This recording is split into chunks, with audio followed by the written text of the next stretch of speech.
Hey yo, what's up homies? Sitting while I in Alphabet Basics. We are back in the business, baby. ඉතින් ආයෙත් පටන් ගත්ත අලුත් විදියකින් මේ දම් පාට නිවස හදාගන්න උදව් වුණා ගායිෂු කැමරාව පිටිපස්සේ ඉන්නවා කෙනි. ඉතින් එලගිරි වැඩි කතාවක් නැතුව අපි සීන් එකට බලමු. ඉතින් අපි පටන් ගමු. නේද ඉස්සර වගේ වැඩි කියවන්නේ අපි රැප් ගැන ඉගෙන ගමු. පොතක් පෑනක් අරන් එන්න. අද අපි මුලින්ම පටන් ගන්නේ රයිමිංස් ගැන. රයිම් කරන දැන් මං අවුරුදු 6-7කට කලින් කන්ටෙන්ට් කරා. ඉතින් දැන් කවුරුත් කරන්නේ නැහැ.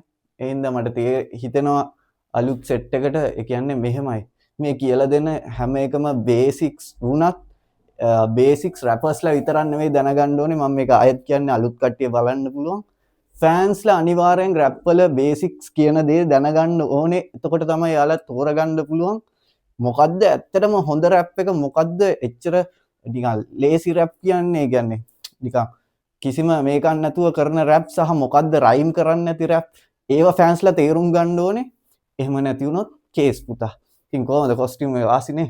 ඒ ටයි එක ගැන මොනවත් හිතන්න එපා. මේක අපි එදිනදා ජීවිතයේ බ්ලේසර්ස් දාන් ඉන්න මිනිස්සු නෙවෙයි. හරි කොහොම හරි රයිම්ස් රැප් එක අංක 1 මොකද්ද කියලා ඇහුවොත් මට අනුව රයිමිං. කවුරු හරි එක එක බයිලා ගන්න පුළුවන්. ඒ වුණත් රයිමිංස් තමයි නම්බර් 1. ඕන දෙයක් නැති රැප් තියෙන්න පුළුවන්. ඒ රැප් හොඳයි කියනව නෙවෙයි. හැබැයි රයිම්ස් නැති රැප් තියෙන්න බෑ. අඩෝ බේසික් එකේ බේසික්ම සහ පළවෙනි දේ හරි. ඒ කියන්නේ රැප් කියන්නේ රයිම් වලින් ගහන සෙල්ලමක්. හරිද? එතකොට උඹට කියන්න ඕන දේ රයිම් කරලා කියන එක තමයි අමාරු. ඒ දේ තමයි රැප් වල තියෙන ගේම් එක. තේරෙනවද? උඹට කියන්න පුළුවන් හිතේ තියෙන දේවල් දැන් යාළුවෝ අතර කතා කරද්දි කියන්න පුළුවන්. එතකොට ඒක රැප්යක් වෙන්නේ නැහනේ. ඒක රැප්යක් වෙන්නේ උඹේ කියන්න හදන දේ රයිම් කරලා කියන්න පුළුවන්ද කියන එක. ඉතින් බාස් නැති රැප් තියෙනවා මේ ලෝකේ. හැබැයි රයිම් නැති රැප් නැහැ. රයිම් නැත්තම් ඒක රැප් එකක් නෙවෙයි. ඒ හින්දා රයිම් කියන මොනවත් ඔළුවට දාගන්න එපා. මේ රයිම් නෙවෙයි අංක 1 රයිම් නැති වුණාට රැප් එක හොඳයි. ඒ වගේ වැඩ කරන්න එපා. කවුරු හරි කිව්වොත් රයිම් නෙවෙයි. ඒ කියන්නේ රයිම් නැති වුණාට අරක හොඳයි මේක හොඳයි. මට කුණුහරුප කියන්න බෑ මේකේ. හරිද? අලුතෙන් පටන් ගත්තේ හින්දා කුණුහරුප වැඩ කනට ගහපන්. කන්ට ගහලා මේක පෙන්නපන්. රයිම් අංක 1 රයිම් වලින් පස්සේ තමයි අනිත් දේවල් හිතන්න ඕනේ. බාස් අනිවාර්යෙන් ඉම්පෝටන්ට් දෙයක් රැප් වල. හැබැයි බාස් නැති රැප් ඕන තරම් තියෙනවා. රයිම් නැති රැප් නැහැ. එහෙම තියෙන්න බෑ. ඒක රයිම් නැත්තම් රැප් එකක් වෙන්නේ නැහැ. ඉතින් ෆෑන්ස්ලයි රැපර්ස්ලයි හැමෝම මුලින් ඔළුවට දාගන්න ඕනේ. රයිම් කරන එක රයිම් අපිට මිස් වෙන්න පුළුවන්. වැරදීම් වෙන්න පුළුවන්. හැබැයි ඔළුවේ හදාගන්න එපා. රයිම් කියන දේ නැති වුණාට කමන්නේ. දැන් මට පේනවා එහෙම ෆෑන්ස්ලා ටිකක් කතා කරනවා. එහෙම ගොන් වෙන්න එපා. රයිම් නැත්තම් වැඩක් නැහැ. අන්න එහෙම හිතන්න. අනිත් එක ට්‍රැප්. දැන් ට්‍රැප් ගත්තොත් ට්‍රැප් කියන්නේ ශබ්ද රසයට හැදිච්ච සබ් ජානර් එකක්. හරිද? ට්‍රැප් මූලික වෙන්නේ ශබ්ද රසයට. හරිද? ඒකේ අපි ගොඩක් බාස් ලොකුවට ඒ කියන්නේ ට්‍රැප් වල සීන් එකක් තමයි කියන්න තියෙන දේ පුළුවන් තරම් කෙටියෙන් කියන ඒක ආර්ට් එකක්. හරිද? හැබැයි ට්‍රැප් වල ලොකු බාස් නැති වෙන්න පුළුවන්. හැබැයි ට්‍රැප් වල පවා තියෙන අංක එක තමයි රයිම්ස්. ඉතින් අනිවාර්යෙන් ඔයා ට්‍රැප් වලත් මිනිස්සු රයිම් කරනවා නම් උඹ කරන්නේ ලිරිකල් රැප් එකක් නම් ලිරිකල් රැප් එකේ රයිම්ස් නැත්නම් ඒක සෑහෙන මේක ඒක ප්‍රශ්නයක් බ්‍රෝ. ඒකින්ද ඒක තේරුම් ගන්න. අපි අද කතා කරමු රයිම්ස් වලින් කොහොමද ෆ්ලෝස් හැදෙන්නේ කියලා. මේ මම කියලා දෙන සමහරක් ඒවා අපි කතා වෙලා ඇති මීට කලින්. ඒත් අලුත් කට්ටියලත් දැනගන්න තමයි මම ආයෙ කරන්නේ. රයිම්ස් වලින් විතරක් නෙවෙයි ෆ්ලෝස් හැදෙන්නේ. හැබැයි රයිම් කරද්දි ඔටෝමැටික්ලි ෆ්ලෝස් හැදෙනවා. හරිද? අපි බලමු ඒ වගේ එකක්. හරිද? දැන් මෙහෙම එකයි වචනයක් මේ වචනයක් කියලා ගන්න. වචන 2යි 3යි 4යි 5යි. මේ බාර් එකට වචන 5ක් තියෙනවා. හරිද? දෙවෙනි එකට 1යි 2යි 3යි 4යි 5යි. දෙවෙනි බාර් එක. තුන්වෙනි බාර් එක. මේ නිකන් සිම්පල් වචන 5ක් යන එක බාර් එකකට හරි ගානට යන රැප් එකක්. හැම බාර් එකේම මේ ගානෙම වචන එන්න ඕනේ නැහැ. මේකේ එහෙම සින්නක් නැහැ. හරි? හැබැයි මේ දැන් මේක පොඩ්ඩක් ළඟට ගමු අපි කැමරාව. හරිද? එතකොට මෙහෙම රැපුත් තියෙනවා. අපි අනිවාර්යෙන් තේරුම් ගන්න ඕනේ මෙන්න මේක. මේක රයිම් කරන්න.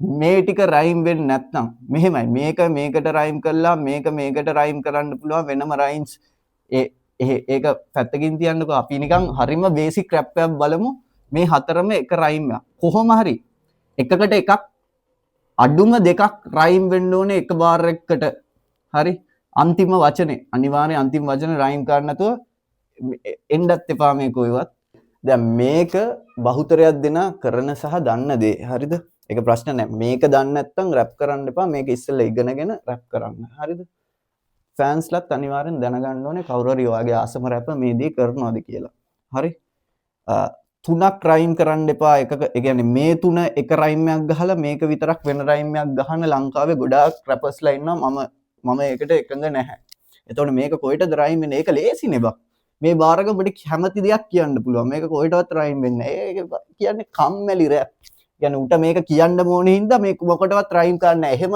රැප් කරන්න පුරුදු වෙන්න එපා චාටර් ඒ හින්දා මේකයි වෙනම රයිම් කරන්න පුළුවන් මේකයි වෙනම රයිම් කරන්න පුළුවන් මේ ඔක්කොම රයිම් කරන්නත් පුළුවන් එකක් විතරක් තනි කරන්න එපා මොකද ඒක කොහෙට හරි රයිම් කරන්න ඕනේ හරිද රයිම් කරන එක තමයි රැප් කියන්නේ හරිද එතකොට මේ ටික හරිනේ මේ ටික ඔන්න කරනවා තව ටිකක් කැමරා කාචය ගෙනාවොත් හරිද මේ අපිට පුළුවන් මේ වචනේ තියෙන්නේ උත්තෝ අද ගත්තේ මේ වචනේ තියෙන්නේ මේ වචනෙට මේ වචනේ රයිම් මේ වචනෙට මේ වචනේ රයිම් මේ වචනෙට මේ වචනේ රයිම් හරිද මේ හතර මෙහෙම රයිම් කරලා ඒ කියන්නේ මේ වචනේ පටන් ගන්න විදියට තමයි මේ වචනේ ශබ්දය තමයි මේ වචනෙට එන්නේ මේ වචනේ ශබ්දය තමයි මේ වචනෙට එන්නේ මේ වචනේ ශබ්දය තමයි මේ වචනෙට එන්නේ මේකෙත් ඒකම තමයි හරි මෙහෙම වර්ස් එකක් උඹ ලිව්වොත් මේක පොඩි රටාවකට එනවා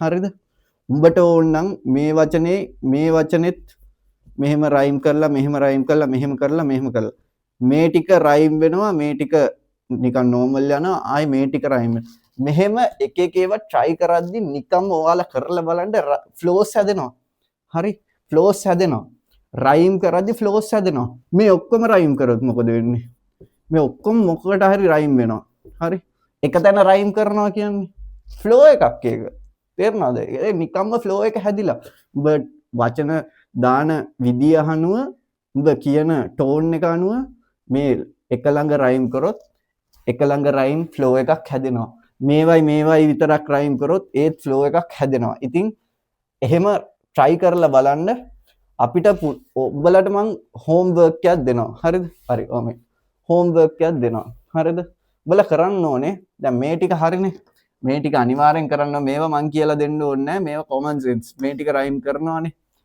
මේ සෙට් එකෙන් හරි මං කියන්නේ මේ ඔක්කොම රයිම් කරන්න කියලා මොකක් හරි මේ ටික හරි රයිම් කරලා නැත්තම් මේ ටික හරි මේ කොහේ හරි මේ ටික හැර මේ ටික කොහොමත් කරන්න ඕනේ මේ සෙට් එකෙන් හරි වචන පහක් වෙන්න ඕනේ ඒක ඔයා තීරණය කරන්න මේ වගේ කොහෙට හරි රයිම් කරපු එකක් උඩේවට රයිම් කරපු එකක් අනිවාර්යෙන් කරලා මට එවන්න කමෙන්ට් කරන්න හොඳම දේ තමයි අපිට අහන්න තිබ්බොත් නමුත් කමෙන්ට් කරද්දී අපිට හිතා ගන්න පුළුවන් හෝම්වර්ක් එක තමයි හොඳ ළමයි වගේ අනිවාර්යෙන් කරන්න මේ රයිම්ස් ටිකට මෙහි කොහේ හරි රයිම් කරන්න හරි කරලා try කරලා බලන්න නිකම්ම ෆ්ලෝ එකක් හැදෙයි ඔයාගේ රයිමින් ස්කිල් එකක් හැදෙයි එතකොට තවත් අලුත් දෙයක් ඔළුවට දාගන්න පුළුවන් හරි අපි තව දෙයක් බලමු හරිද මේ ටික අපි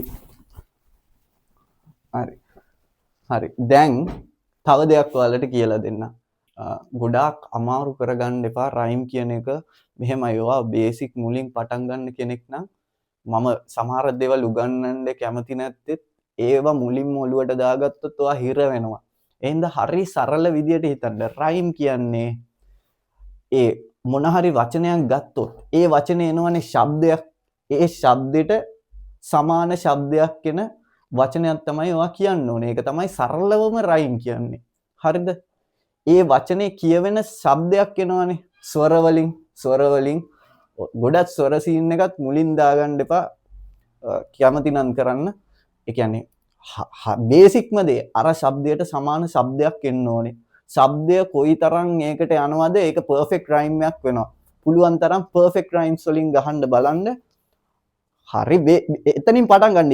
ඊට පස්සේ අපි යන් කොහමද ඉතුරු ටෙක්නික්ස් අනම්මනම් අපි පස්සේ කරමු. මුලින් සරලවම රයිම් එකක් කියන්නේ මොකක් හරි වචනයක් ගත්තොත් ඒ වචනේ උච්චාරණය කරද්දී ශබ්දයක් එනවා.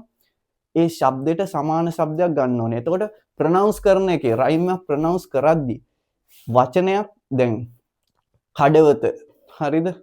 හදවත හරිද? කඩවත හදවත කියද්දී එක විදියට කොහොමත් රයිම් වෙනවා. කඩවත කියලා උඹ ඇද්ද කියපන් කඩවත කියලා ඇදලා හදවත කිව්වොත් රයිම් වෙනවද නැහැ? කඩවත හදවත රයිම් වෙන්නේ නැහනේ. දැන් බලපන් රයිම් වෙන විදිය. කඩවත හදවත දැක්කද? කියන විදියෙන් තමයි රයිම් කරන්නේ. කඩවත හදවත රයිම් වෙන්නේ නැහැ. තේරුණාද? හදවත කඩවත රයිම් වෙනවා. තේරුණාද? මොකක් හරි වචනයක් කියද්දි ඒ වචනයට සමාන විදියට අනිත් වචනේ කිව්ව. ඒ කියන්නේ ලියද්දි රයිම් වෙන්න පුළුවන්. හැබැයි කියද්දි රයිම් කරන්නත් පුළුවන් වෙන්න ඕනේ. උඹ අර වචනේ කියන විදියටම අනිත් වචනේ කිව්වොත් විතරයි රයිම් වෙන්නේ. තේරුණාද? අකුරු වලින් රයිම් වෙන්න පුළුවන්. අකුරු වලින් නෙවෙයි අපි රයිම් කරන්නේ. රැප් කියන්නේ කියන දෙයක්. ලියලා පෙන්නන දෙයක් නෙවෙයි. කවියක් කියන්නේ ලියලා පෙන්නන්න පුළුවන් දෙයක්. කවි එහෙම කියලා යනවා. කවිත් කියනවා. නමුත් කවි ගොඩක් යනවානේ කවි පොත්වල. අනම්මන රැප් පොත් කියලා නෑනේ. රැප් එකේ ලස්සන තියෙන්නේ කියද්දි. ඉතින් උඹ කියන එක අනිවාර්යෙන් රයිම් කරන්නේ කලින් හරි සරලව හිතා ගන්න. අර වචනේ අපි කොහොමද උච්චාරණය කරන්නේ? ඒ වචන ඒ විදියටම අනිත් වචනේත් උච්චාරණය කරනවා. ඒ කියන්නේ උඹට රයිම් කරන්න ඕන වචනේ.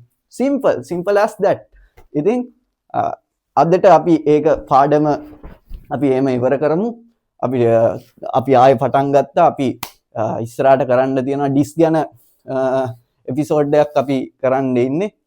මොකද්ද රිප්ලයි ඩිස් එකක් කියන්නේ? කොහොමද රිප්ලයි ඩිස් එකක් කරන්න ඕනේ? කොහොමද ඩිරෙක්ට් ඩිස් එකක් වෙන්නේ?